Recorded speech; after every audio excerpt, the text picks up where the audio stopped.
What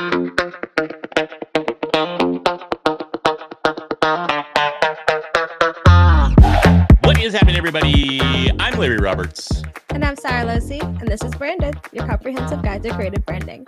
And on this awesome episode of the podcast, we're going to be going a little deeper than we typically go. We're going to be talking about core values and how they relate to your brand. And in order to carry this conversation, we invited Andrea Johnson to be on the podcast. Andrea is a transformational leadership coach who equips leaders to define a new culture by learning to think critically, create imaginatively, and lead effectively by uncovering their core values. And I think this is something that escapes us a lot of the time because we're so busy trying to create visual graphics for our brand or logos or whatever it may be. And we tend to lose sight of, like my book says, we lose sight of everything that's under my red hat because that's the brand. And we lose sight of the core values that are under each and every one of our red hats. So Andrea is here today, and hopefully we can help you uncover your core values and help you tie those back to your brand. So Andrea, thank you so much for joining us. Hey, I am so excited to be here. I love talking about core values. It's, when people ask that question out on social media, if there's one thing you could talk about for 30 minutes without any notes or anything else, what would it be? I'm like, passionately, core values. So we're good to go. That's good. So give us the pitch, man. Give us that 3-minute pitch. Okay. Tell us about your core values. Well, for starters, none of us want to have zero impact. Most of us want to have some kind of impact. If you're an entrepreneur or if you are a content creator, for sure, you want to have impact. You want to be magnetic. And so what I do is I work with people who come from more of a disempowered side of things, and this, I think that being disempowered is a result of acting within those assumptions, beliefs, and conditioning that you've accepted because you haven't developed a clear understanding of who you are and what you stand for. And that can look like things like responsibility without authority. How many haven't, inconsistency, constantly compromised, feeling stifled, getting, I was given a promotion without a raise, that kind of stuff. But when I start looking at who I am and how I can move from imitating other people's principles and priorities, which is a great place to start, right? We all start there, especially if we're looking to be leaders or business owners. We start with kind of mimicking or following somebody else, but we have to take that and use it as a stepping stone to understanding and defining our own principles and our own priorities for sustainable, impactful leadership or business or marketing. And we do that all by integrating and honoring our core values, which are by definition inside, not outside. We've talked about this a few times because we talk about the different components of building a personal brand. And one of those first components is, of course, what are those brand values? Mm-hmm. And we've talked about a few different ways of figuring out what they are and how to align them. But what is your process? How do you help people discover, like, these are my core values. This is what I want to align my business with? Yeah, the first thing I do is I help them understand the difference between business values and core values, because there's a lot of talk out there. It's much easier to say, these are the things I want my business to represent.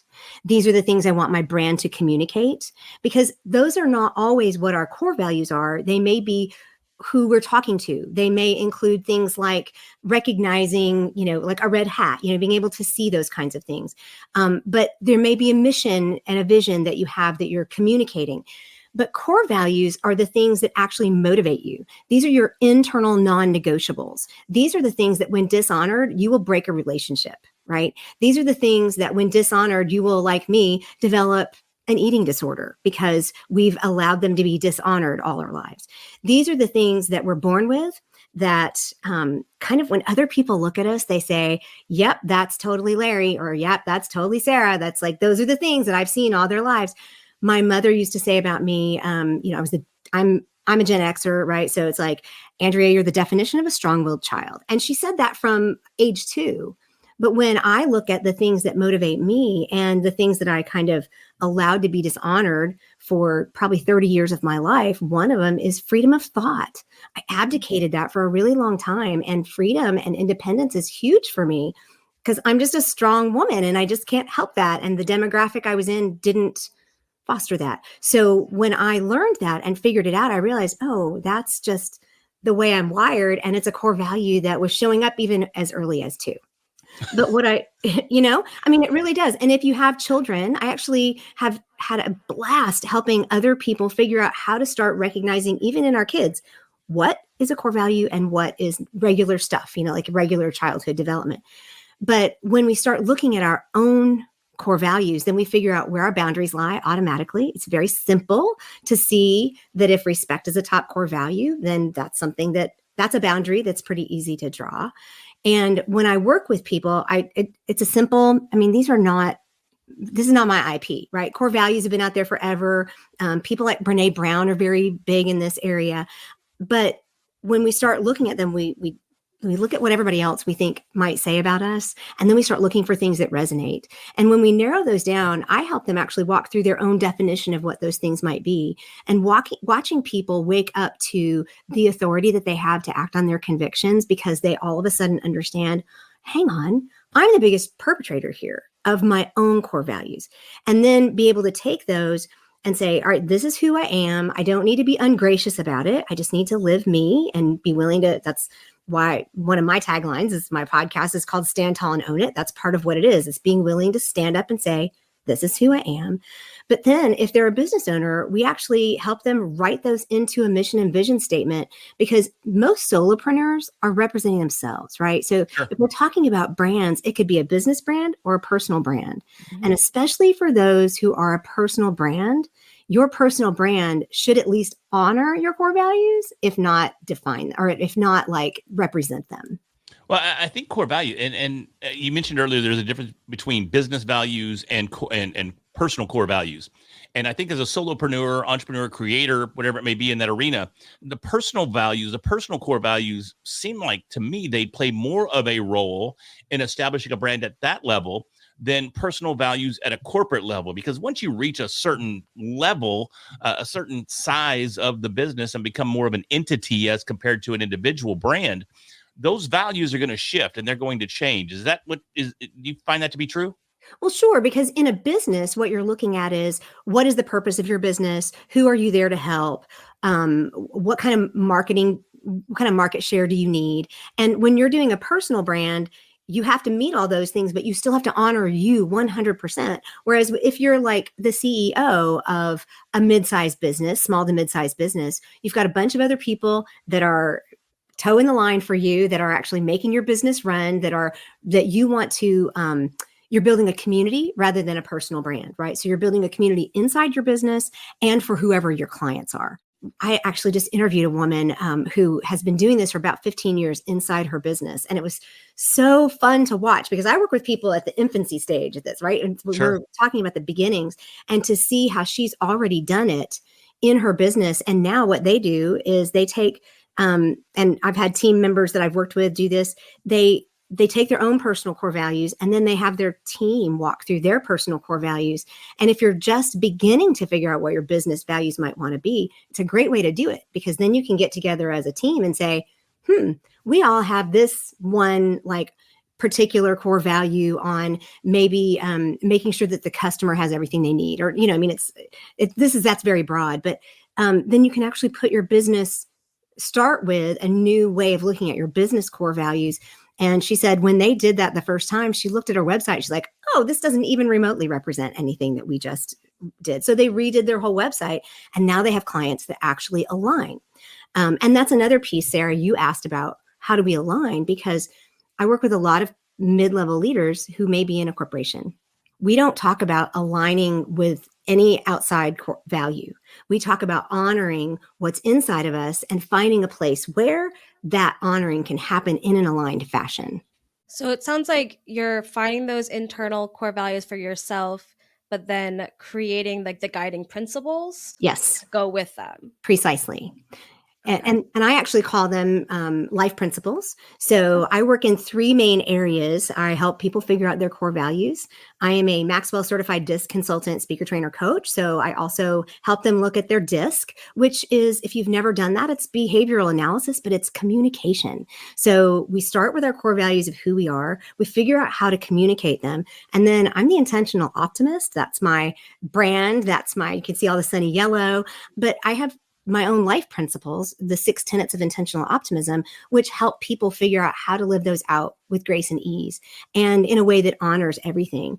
And, none of that is anything that you have to do in a specific way, but this is how I do it myself.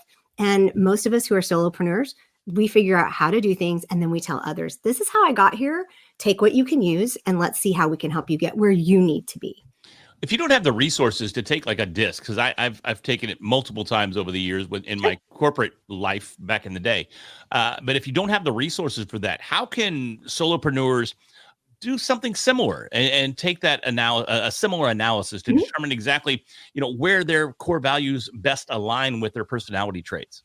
Just so you know, there are free DiSC assessments online because People Keys puts them out there, but they also partner with different organizations, and Maxwell is one of the organizations they partner with, but it's actually a very affordable assessment. For a 32-page report, it's $49. So it's actually quite affordable, but at the same time, it's a 32-page report. So there's a lot in there, and it gives you the ability to see where your strengths and weaknesses are, where your leadership skills lie. And there are lots of assessments. I've used other tools myself. Enneagram is a great tool that you don't have to really pay anybody for. You can do free Myers-Briggs ones online that you don't really have to pay for. There are a lot of free resources that will give you you just need to understand that those tools all measure something different. And so you're getting different perspectives on who you are. And the more you build up those layers, the better you understand like the full view of your personhood. But when you start layering your DiSC with your core values, one of the things that's really beautiful about it is DiSC looks at 2 continuums. It looks at outgoing or extroverted versus reserved, and X and Y, whichever one they are. I'm not a math person. The horizontal one is people versus tasks or processes. That's the word I want to use. And so we fall into one of those quadrants. And what's interesting is that people who fall like me, I don't think it will come as a surprise. I fall into the people and outgoing quadrant. So I'm an I, and I love being around people. And some of my top core values are things like belonging. And so a lot of times when we look at how we plot out in different personality areas, if you're extremely introverted, you're probably not going to have a core value that includes relationships unless it's having deep, intimate, specific relationships, right? It might be a belonging, but in a really different way. So when we look at how our personality shows up, that will give us clues as to what our core values might be. Now, refresh my memory. Does DiSC also have color associations for all 4? Is it like red, yellow, blue, green? That's the most common one. Some of them are a little bit different. Just depends on who's got the report. Yeah, and I just remember because we had back in my corporate days, we had those foam Legos that had each of them written, and we had to have our Legos organized in our DiSC assessment, so that when we walked up to somebody else's desk, we could see the colors, and we would know exactly how to engage with that person based on the order of their 4 Legos there. So it was, and they were pretty good size. They're probably 4 inches or whatever in foam, and we could see exactly where they're at. So that was kind of cool. So there is a lot of value in those types of assessments. But they also, you mentioned I think you said 32 or 36-page report. Oh, and let me back up just for a second, just to help you going forward. The XY axis, the way I always remembered it, the Y has a tail. And so so it's the vertical. The horizontal is the X and the Y is the vertical because of the tail on the Y. Perfect. Not necessarily because of, but that's how I tend to remember it. So analyzing a 32 to 36-page report, whichever number it was, can be very overwhelming and be very difficult for people to tie back to, how do I take this very in-depth analysis assessment and tie that back to my passions, my goals, my brand? What are some simple ways or simple things that people can do that may not have the opportunity to do that in-depth analysis or even define what that? And granted, I don't mean to insult anybody that's watching or listening, but I consider myself to be fairly sharp. But I've seen my analysis and I'm like, bro, I have no idea what this means. Well, and the reason they put out reports like that is for people like me to be able to help walk you through them. And they are designed to have a coach walk you through them and to help you. But I will say this, there are specific things in the reports that are like, this is how you add value to a group. This is your leadership strengths. This is how you communicate. And we did the same things. I like give people little signs that say, like even for teachers, we'll do this and we'll say, hi, my name is so-and-so. I really like to hear all the details, or I love to tell stories. And that doesn't have anything to do with the technical aspect. It just is a really good application piece. The other thing I have is I actually have a free cheat sheet that puts together like a crosswalk for if you see this behavior, it might be this. If you see this behavior, it might be that. And it actually is a piece from the report, but I put it together with other things like how you can recognize in their children and how you can show up in different ways. So that's an option that they have available to them that is really fast. I actually took it into a local business, just the cheat sheet alone, just the crosswalk, into a local business that I frequent a lot. And the manager one day was like, we are having so many problems. I said, I'll bring you something next week. And she stuck it up in the lunchroom. And the next time I came in, she pulled me aside. She said, oh my gosh, within 15 minutes, we had figured out this person's a this and this person's a that. And that's why these two people conflict. So there are ways to do this that are free, that are easy, that actually, because solopreneurs, we have, how many things are we learning on a daily basis? How many things do we buy that we haven't actually walked through? And, I'm a course creator as well. So it's like, how many courses do we buy and never finish? So this is a really good question. Right. Yeah. So this is a really good question for solopreneurs. And I do have a free thing that you can get quite easily, and you guys will have the link to all of that. I remember I went through this in my last position. I was trying to wait out my dogs barking, but I think they're still going at it. But I remember we went through this whole process, and I felt a little bit attacked by my responses because they were far too accurate. But it's been a while. I am an ID. What does that say about me? Oh, that tells me that you're probably, for starters, you're outgoing and you like people. But as a D, you're a bottom line person and you move forward. And it depends on how close you are to the I and the D. But it also means that you probably don't care for all the details. You just want to know how we can get the results. Is that correct? Are you a results person? ADHD. I don't care about the details. Just tell me how it ends. Well, and when you factor in other things like ADHD, it helps other things make a lot of sense, right? So I'm an ICD. So it sounds like I am the definition of a non-team player. I have no steady in me whatsoever. So I need so this helps me as an entrepreneur know who I need to work with, because I need to work with people who can do the details and put the processes together. I'm going to be out here talking to people all day long, happy to get on a podcast with 30 minutes notice, happy to do whatever needs to happen. And I will talk with clients all day long, but then following up is hard because I'm an I. I want all the details to happen, but I'm really more about getting out there and doing it. So that's the other piece is even if we just can recognize that I'm probably an I or I'm probably a D. Wearing all that red, Larry, are you a D? I don't remember which colors associated with which letters, to be honest with you, but I do know that I was yellow. I think yellow was primary, which meant I wanted to know that people cared. Yep. So I need to know that I'm accepted. I need to know you think I'm cool. I need to reassure that you're. Oh my God, that makes so much sense. So yeah, I know it was that yellow first. You a T. But then I was followed by red, which I think that's like the counter opposite, right? Because no, it's just right next to each other. So clockwise, they start with D in the top left, I in the top right, S in the bottom right, and C in the bottom left. Okay. Because now if I recall, IDs. The red means that I just want the details too, right? Because is that correct? You just want the results. Yeah, that's what I meant to say. I said the direct opposite. I just want the results. I don't want to hear all the nonsense. Just tell me, how do I do this? How do I make this? Yeah, and I remember you, like I said, yellow, red, and then I don't remember if the blue or green was next. I don't remember which of the other two fell in line there. But y'all basically have the same DiSC type. That's interesting. That's terrifying. It is kind of terrifying because at the same time, and one of the things that makes Sarah and I so, in my opinion, makes us so fun and I enjoy working with her so much because we seem to be polar opposites. Okay. Yeah. In every regard. I mean, she's young. She's 29. She's college educated, female, obviously. I'm 52, not college educated, male. I like alpha things. She likes girly things. And but it makes for an interesting, it makes for an interesting dynamic because we have opinions from both sides of the aisle there. I mean, it's almost, I mean, I'm not trying to go on the political side of things here, but that's different too. So it's very, but it still makes for an amazing relationship where we do great things together. Yeah. And it's just interesting to see how these completely, what we would assume to be total polar opposites, are really the same when you pull back the layers and you look at everything underneath and you look at like a DiSC assessment, and we're essentially the same. I don't like where this went. Go ahead. I don't like where this went. How are we the same?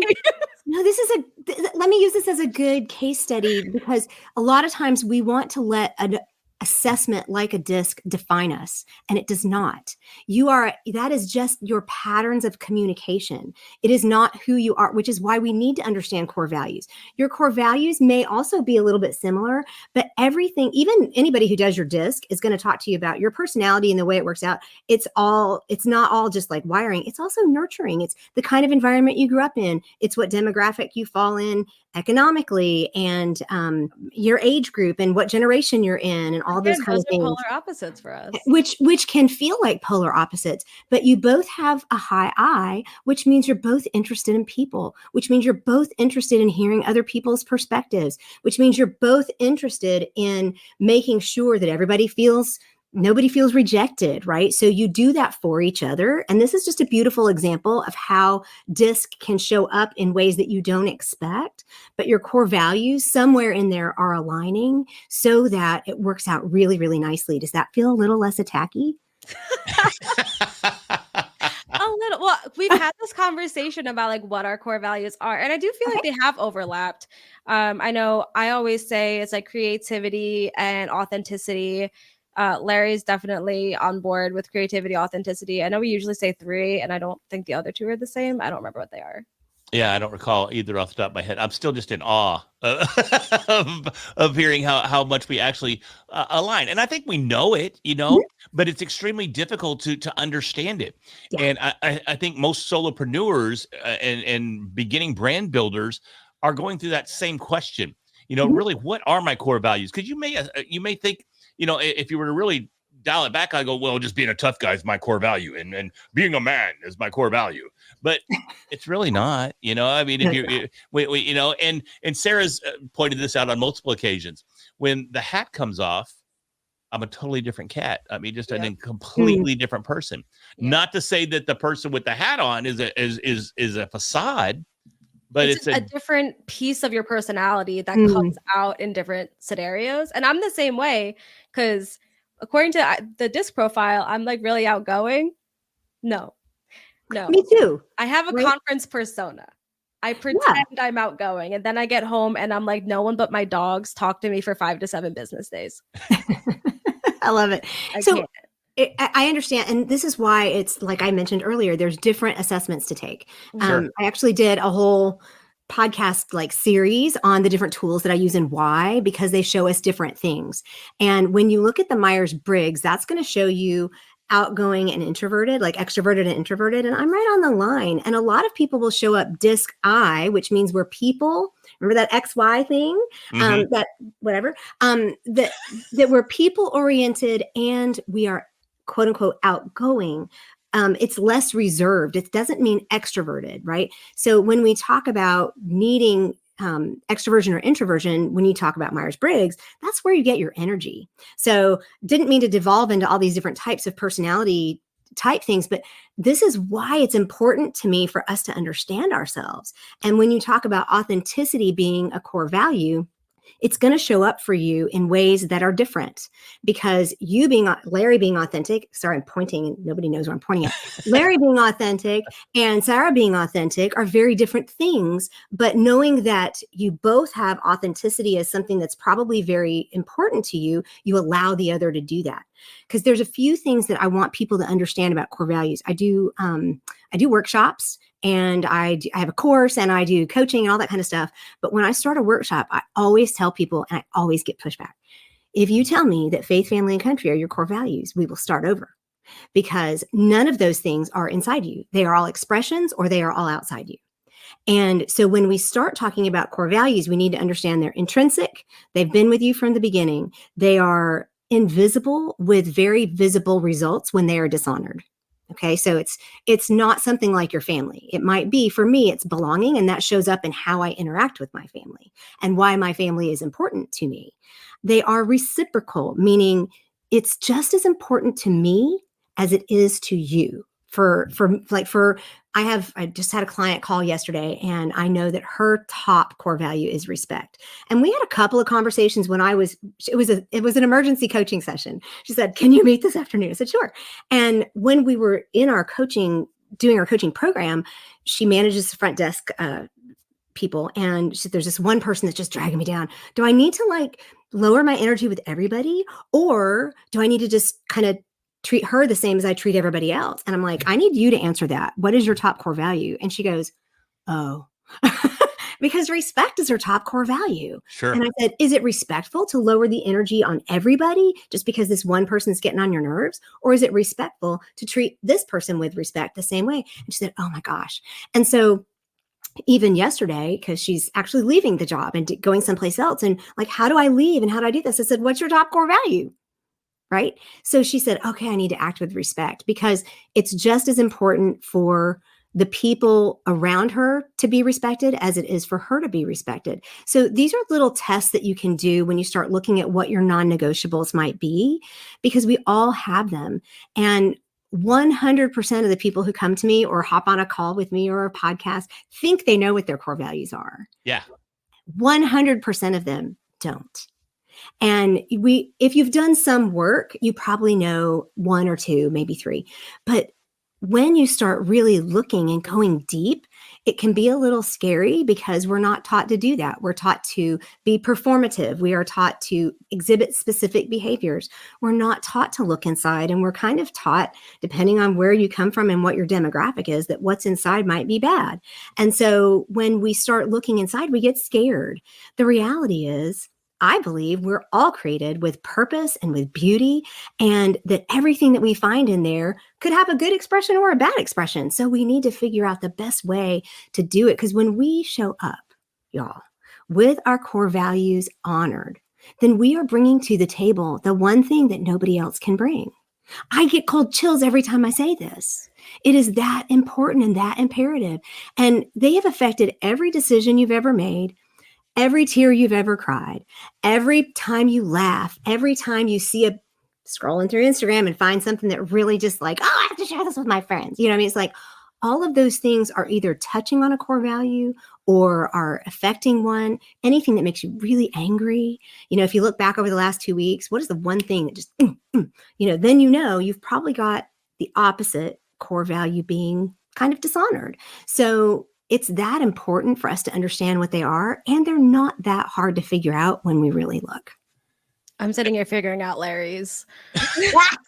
Do your own work. Keep your eyes on your own paper. Yeah, don't judge me. Don't judge me. No, it's helpful to think about what other people might say about us, but then we have to do our own. Yeah. Respect is definitely your top core value. Yes. 100%. Yes. Also, is it just me, or do you feel like we're in couples therapy right now? A little bit. Yeah. A little bit. Just spit my coffee. Are we in the trust tree? I mean, are we in the tree of trust? Can I? Are you sending us a bill for this? Safe space. Do you take insurance? Oh, love it. No, when you said the respect thing, it really resonated, because when I was still in corporate, and I was still my corporate drone self, we bought a company, and I say we because I'd been at the company for 17 years at the time they acquired this company. And as part of that acquisition, we took a couple of managers, and one of the managers became mine. And the irony there is that I interviewed him before we hired him. And I wasn't even in a management spot, but several of the other managers in our department interviewed him as well. And every one of us said, "No, don't hire this cat." But the VP hired him anyways. And then to top it off, he became my boss. I've been there. And then to top it off, our first conversation, he goes, "Well, Larry, as one of my subordinates, oh, Bruh. Wow. Yeah. I came out of my chair. I mean, because I was a little aggressive back then. Did I you came go out of the full chair. Whataburger? I didn't go full Whataburger, and that's a whole other story. But I did stand up and go, look, we're getting off to a wrong start here because I'm nobody's subordinate.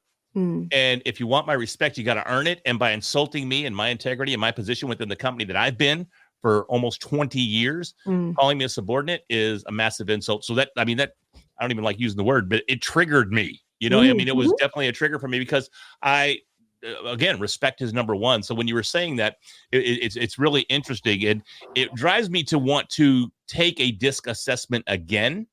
Because, when I took it back then, I may not have been in the right headspace to take a DiSC assessment because we're all having to take these stupid assessments and I've got things to do. But, I was probably as honest as I could be, but I definitely didn't give it the thought that I may have needed to back then to really determine what those core values are. So, well, just to be clear, the DiSC assessment will change over time because you will grow, but it gives you 3 charts that will tell you basically these are the muscles you were born with. These are the muscles that show up when you're stressed. These are the muscles that you use every day. These are the muscles that you were born with. They show up when you're stressed. And these are the muscles you've worked on the most. So the chart that will give you your actual type today will be the ones you've worked on the most. So if you have worked more to get rid of some of those D characteristics, then it might show up as a higher I, or you might have a little more S in there because that's more teamwork oriented and more status, but it will not give you your core values. It will just give you clues to what they might be. Yeah. So, I'm happy I would love to work with you guys on DiSC assessment. I remember I took it twice. I had to take it when I first got hired, and then we all took it again because we actually had a consultant come in and walk through it. And I got the same result, but I realized that the first time I took it, I was answering based on what I wanted to be like. Sure. And then 2 years later, I was answering based on actual, and it was actually kind of cool to see that I became what I was hoping to be. That's a really good story, right? I mean, it is. But I also would tell people too, you talked about taking your hat off and being a different person. When you take it as an entrepreneur or in a job, and then I've had people say, I want to take this home. I want my husband and my kids to do it. Great, no problem. We have as young as 10. My son just took the one, he's 15, for college and career. It's 42 pages. It gives them a little bit of an idea of what their values might be. That one actually does show some core values that might show up for them, but it also gives them, based on their personality type, it tells them their learning style, and it tells them, it's 2 pages of 4 columns, single spaced, of ideas for kind of work that they could do with that kind of personality that might be a good fit. So I tell people, fine, take it. Let's take it to your spouse and your kids, but you need to remember, you need to take it again because you're a different person, because you show up behaviorally different at home than you do in your work. Most of us do. Sure. Solopreneurs, maybe not as much, but most of us do. But there's still the work to do of looking at your core values. It won't tell you what they are.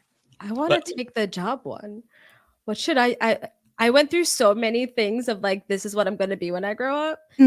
I'm really curious, what I was supposed to be. I mean, number one was always princess, and that has not changed. But I was going FBI, I was going police, I was going to culinary school, I was going to open a cupcake shop. It varied so much. Yeah. I think at one point it was I wanted to be a Ninja Turtle. I don't know why. It's princess is still above that. I'm going to go out on a limb and say this might be a little bit ADHD related. Okay. Well, and I don't know, maybe I'm undiagnosed ADHD. I diagnosed you a year ago. What are you talking about? I know, but officially undiagnosed because I did the same thing. I did too, and I don't have ADHD. Yeah, I was everything from. I remember in high school, as a sophomore in high school, I was quite the cat daddy, and I was dating a sophomore at the junior college, and she was legal. It was legal at the time, yeah. But plus, I grew up in a trailer park, so everything's legal there. But she was a biology major. So guess what I wanted to be? I wanted to be a biogenetic engineer. So my sophomore year in high school, I took biology 1 and biology 2 simultaneously because that was my career path. But then I wanted to work at Merrill Lynch. So I was going to be a financial advisor / stockbroker. But then I was a karate guy, and this actually was. I was a karate guy for years and years. Yeah, well, that's because I didn't do, I could have been better, but I am terrible with money. Yeah, it's here to spend. I'm telling you, that's what it's for. It's not for saving. But anyways, I went through those same types of iterations. You know what I mean? Yeah. But I think it'd be interesting now to take it again because I know I've grown, at least from an empathetic perspective, over the last 5 years. Yeah. And definitely over the last 7 or 8 years since the last time I took one of these assessments. So it'd be super interesting to kind of see where it's at and see how it all ties into the brands that Sarah and I are building together and the personal brand that I have on my own as well. And really see how I can tie it all together to take that brand to the next level. I think that'd be kind of cool. I'm curious if they update the profession options because of how much they change. Because is it still doctor, lawyers? Now is it you're going to be a YouTube star? You're going to be that's what he would like to be. That's what he would like to be. Or he likes supercars. So we'll see. We might take automotive vision. This is sophomore. I will say this. The reason my son is adopted, this is part of my story, is that my son is adopted. I went into menopause at 37, but we discovered and understand and learned about ADHD because of my son.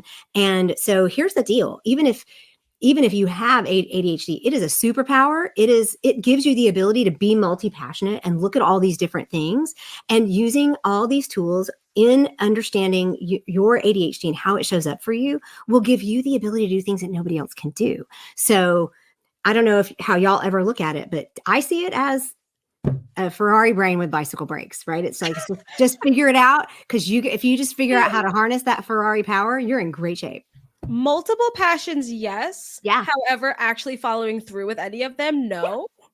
I have everything you could possibly want to become a hand embroiderer, to become a clay jewelry maker. I have so much stuff because I'm super passionate about this. I'm going to start doing this. This is my new hobby. And no, it's not. It's all in the box. If anyone wants to buy it off of me, it's sitting in a closet untouched. And that's Facebook Marketplace. Facebook Marketplace is a good place. Andrea, the superpower. I think this has been a fun conversation and super insightful. And I know that if we were to take a DiSC assessment or work with you to find out what our core values are, or at least get an idea of how to identify those core values, I think all of us that are building brands and building businesses could be much more effective in our efforts. So I really appreciate that. Before we wrap this thing up, tell people where they can find you and reach out to you and potentially work with you. Sure. I am The Intentional Optimist. So you can find me at theintentionaloptimist.com. I am on LinkedIn and Instagram most. And if you DM me through there, tell me you heard me on Branded, I will know that you're not spam and I will respond.